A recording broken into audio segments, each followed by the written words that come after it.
नमस्कार. जयंत पाटलांना राग का येतो? का जयंत पाटील नेहमीच कुचकं बोलताना दिसतात? का जयंत पाटील विरोधी पक्षावर तुटून पडताना अगदीच आक्रमक झालेले दिसतात?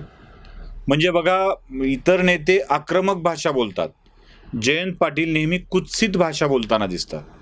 अशी काहीशी टीका करतात की ज्याचे ओरखाडे कायम राहतील, जरा चूर चूर व्हायला होईल. अगदी अशीच भाषा जयंत पाटील सातत्यानं वापरत आलेले आहे. का असं होतं की जयंत पाटलांना अशी भाषा वापरावी वाटते? त्यांचा राग विरोधी पक्षावर आहे की अन्य कोणावर आहे? जयंत पाटलांच्या या भाषेच्या, कामाच्या पद्धतीचं जरासं अवलोकन केल्यावर काही गोष्टी जाणीवपूर्वक लक्षात येतात. त्या काय आहेत? जयंत पाटलांच्याकडं आता दोन जबाबदारी आहेत. राज्याच्या मंत्रिमंडळामध्ये जयंत पाटील मंत्री आहेत, सोबत ते राष्ट्रवादी काँग्रेस पक्षाचे महाराष्ट्राचे राज्याचे अध्यक्ष आहेत. राज्याचे अध्यक्ष म्हणून काम करताना जयंत पाटलांना फ्री हँड मिळतोय का, हा प्रश्न आहे. त्याआधी तुम्हाला मला एक किस्सा सांगायचा आहे. मी ज्या शहरात काम करतो त्या शहरामध्ये एक मोठ्या दैनिकाचे मालक संपादक आहेत. आता या मालक संपादकांच्याकडं राजकारणाची देखील जबाबदारी होती. आता या संपादकांच्या, म्हणजे या मालकांच्या दैनिकातल्या कर्मचाऱ्यांची मनोमन इच्छा असावी की आपले मालक आमदार म्हणून निवडून आले पाहिजेत, राज्यात मंत्री झाले पाहिजेत. आम्हाला वाटायचं काय ही स्वामीनिष्ठा? किती लोकांना वाटतं की यांनी राजकारणात गेलं पाहिजे, यशस्वी झालं पाहिजे, मंत्री झालं पाहिजे. तर ही स्वामीनिष्ठा वगैरे काही नव्हती. त्याचं सरळ सरळ कारण असं होतं की हे महोदय जर आमदार म्हणून निवडून आले आणि राज्याच्या मंत्रिमंडळात गेले की त्यांच्या दैनिकातलं डे टू डे कामातलं लक्ष बाजूला जातं, ते लक्ष देत नाहीत. मग दुसरं कोणीतरी मुलगा, पुतण्या, भाऊ असं बघतात. त्याचा फायदा असा होतो की अनेकांच्या नोकऱ्या वाचतात, कारण हे आले की पहिल्यांदा कर्जात कपात, कमी मनुष्यबळात जास्तीत जास्त काम झालं पाहिजे वगैरे सगळ्या गोष्टी करतात. बारीक सारीक गोष्टीवर लक्ष ठेवतात, मग चुका काढल्या जातात, मग झापलं जातं. त्यापेक्षा हे बाबा तिकडं गेले तर बरे असं कर्मचाऱ्यांना वाटत असतं. हे निवडणुकीत पराभूत झाल्यापासून ते आत्तापर्यंत अनेक कर्मचाऱ्यांचं शिरकाण त्यांनी केलेलं आहे, वेगवेगळी कामं लावलेली आहेत. म्हणजे दैनिकाच्या कर्मचाऱ्यांना, सर्क्युलेशन बघणाऱ्या दैनिकांना आता मसालेदार पदार्थांची, म्हणजे फरसांची, चकण्याची विक्री करावी लागते. हे असं होतं. म्हणजे राजकारणातला नेता राजकारण सोडून देऊन धंद्यात उतरला की तो पूर्णतः धंदेवाईक होतो. तसं काहीसं जयंत पाटलांच्या बाबतीत झालं आहे. जयंत पाटील अध्यक्ष व्हायला आणि पवारांची केंद्रातली सत्ता जायला एकच वेळ आली आहे. आधी पवार केंद्रामध्ये कृषी मंत्री म्हणून 10 वर्ष काम करत होते आणि या काळामध्ये अनेक जण मंत्री होऊन गेले, अध्यक्ष होऊन गेले. या अध्यक्षांच्या कामामध्ये, डे टू डे कामामध्ये पवारांचा हस्तक्षेप नव्हता.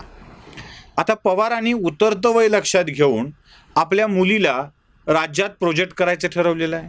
त्यामुळं पवार आणि पवारांच्या कन्या सुप्रियाताई या दोघांचाही पार्टीमधला सहभाग वाढलेला आहे. मी हस्तक्षेप हा शब्द म्हणत नाही आहे, सहभाग वाढलेला आहे.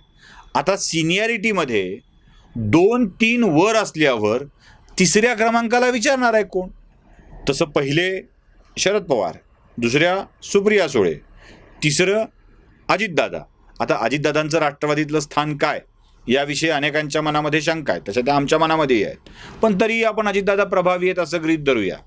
तिसऱ्या नंबरवर अजितदादा, आणि मग या 3 नंतर उरल्यावर जो काही सन्मान, प्रतिष्ठा, विचारणं, हे सगळे विषय आहेत ते जयंत पाटलांच्याकडं प्रदेशाध्यक्ष म्हणून येतात. पूर्वी असं नव्हतं. पूर्वीच्या प्रदेशाध्यक्षांना शरद पवारांच्या नंतरचं स्थान असायचं. मग ते R.R. पाटील असतील, बबनराव पाचपुते असतील किंवा ते नगरचे असतील, ह्या सगळ्यांना एक वेगळी संधी, वेगळं काम, वेगळा इरा, वेगळा स्पेस पक्षामध्ये मिळत होता. तो पक्षातला स्पेस जयंत पाटलांना मिळत नाही आहे, ही जयंत पाटलांची खरी खंत आहे. भलेही ते पवारांच्या जवळचे असतील, पवार त्यांचं ऐकत असतील, पवारांना म्हणजे पवार त्यांच्या म्हणण्याला मान देत असतील, पण आता तसं करायला पवारांनाच काही काम उरलेलं नाही आहे. सरकार चालवणे आणि हे पक्ष चालवणे याशिवाय. त्यामुळं पवार स्वतः तर लक्ष घालतात आहेत, याशिवाय सुप्रिया सुळेंना देखील लक्ष घालायला लावत आहेत. म्हणजे जयंत पाटलांचं प्रदेशाध्यक्ष म्हणून जे स्थान आहे ते स्थान जयंत पाटलांना मिळत नाही आहे. आता दुसरी गोष्ट आहे, मंत्रालयातली स्थिती काय आहे. अजित पवारांना जास्तीत जास्त सीमित करण्याचा प्रयत्न झाला आहे, पण त्यांच्याकडं अर्थ खातं आहे.